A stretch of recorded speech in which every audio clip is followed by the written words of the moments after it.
What's up, everybody? Rusty Buckets here with your post-game bounce. On the eve of me going to the Wizarding World of Harry Potter, the Memphis Grizzlies took care of business and beat up on the Washington Wizards 128-104 in a game where we finally take care of business against an inferior basketball team. I think that Laker game is going to serve as a canon event for our season. That's where our villain arc story begins. We got our swagger back. Look, I know we didn't have Ja, Marcus, or Dez last night, but the whole team had a different energy against a team that we were clearly better than. You know, we've played with our food and lost to Houston, Chicago, and Brooklyn in games we had no business losing. And last night, we made it a point to prove we weren't going to do that again. Shout out to TJ. It was good to see Taylor Jenkins back on the sideline after what's been a rough week for him and his family. Thoughts and prayers to go out to him. He's now 3 wins away from Lionel Hollins' franchise record of wins as a head coach, so good for him. My only critique, look, we won by 24, so I'm not going to dwell on any negatives. There's a lot of positives here, but we just continue to run out weird lineups, weird rotations, and there's still no in-game feel. Starting Brandon Clark over Zach Edey was a real head-scratcher. Pulling Luke Kennard after he hit an early 3. Same with Edey, got a couple back-to-back buckets, and then he got pulled. I don't understand why we are so hell-bent on pulling guys that start getting in a rhythm. I don't understand it. Maybe he's smarter than I am. It didn't bite us last night, so again, I'm not going to dwell on it.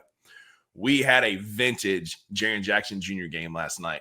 You know, we talk a lot about last season and the silver linings that are Vince and Gigi and Scottie Pippen Jr., but Jaren really went through the fire last year. He was our only superstar scorer for 95% of the season, and he had to grow up and be more assertive on offense, and he was that last night. So far this year, every court he has stepped on, he has been the best player on it, and last night was no different. He was a matchup nightmare for JV. He cooked Sarr in the post several times. His trailing 3 was working last night. He had his 7th career first half 20-plus point performance, finishing the first half with 21 en route to a massive 39. Yeah, I wish TJ would have left him in for a few more minutes and he got that 40 burger. But listen, a win is a win, and he was healthy at the end of the night.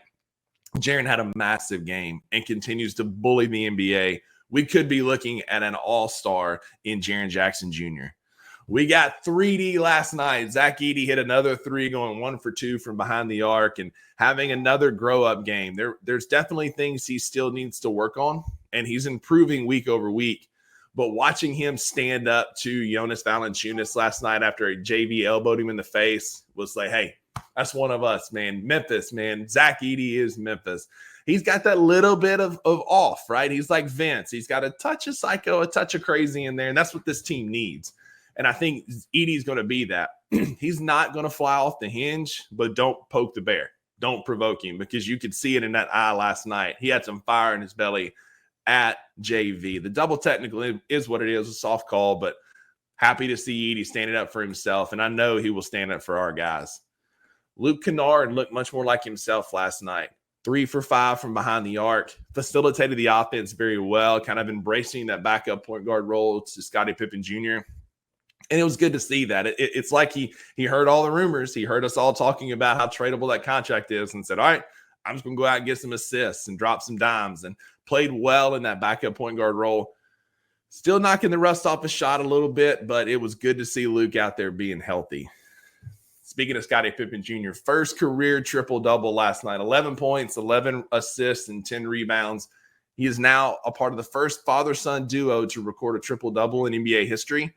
And the offense just comes so easy to Pip. Like, watching him, it's a masterclass. Like, he is definitely the perfect fit to play behind John Morant, because with Ja's new game being more of a facilitator and distributing the ball, Pip is exactly that.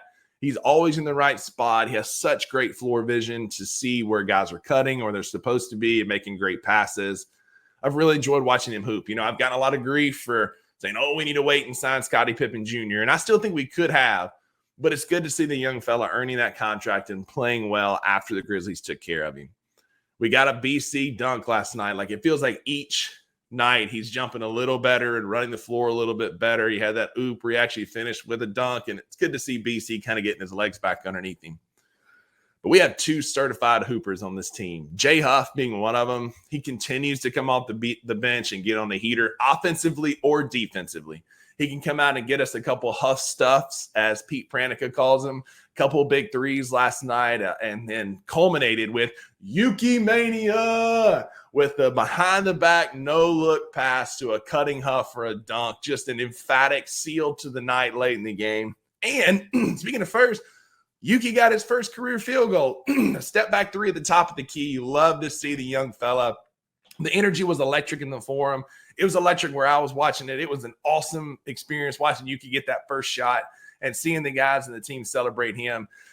My favorite thing is watching Jaren hype him up after the game, and the camera's on Jaren, and all you can see at the bottom of the screen is Yuki's head kind of barely popping up as he's getting hyped. But it was fun to see that. Again, Jay Huff, certified hooper. Jalen Wells is going to be a dog. What a find late in the second round again. We just continue as a franchise to be head and shoulders above everybody else at evaluating second round talent. If you haven't watched the Anthony Sane show from Friday, check it out. Sane had Fred Wells, Jalen's Pops on there, and Pops was in his bag, talking his talk.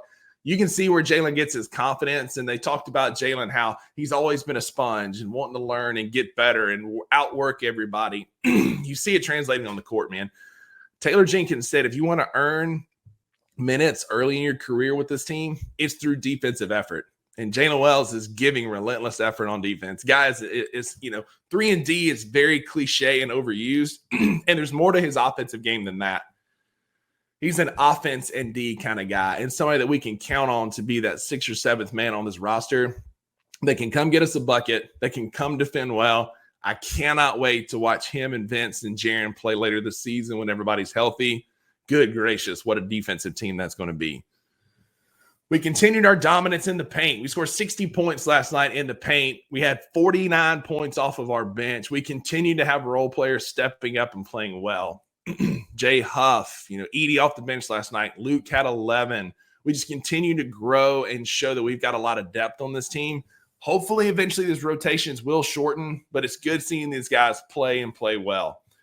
We got out to an early start. Like I said, we went on a 21-4 run in the first quarter, including 15 bench points in that 21-point run.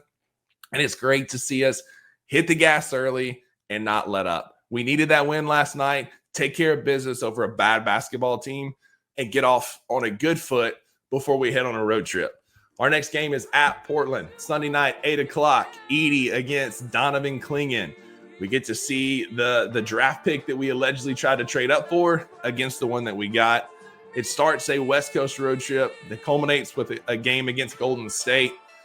Really need to start off with a win. We don't have our guys. We're not going to have Ja, Marcus, or Dez. So I want to see the same energy and swagger from last night carried over into that Portland game. Go handle your business against an inferior basketball team, and let's go on a run. Go Grizz.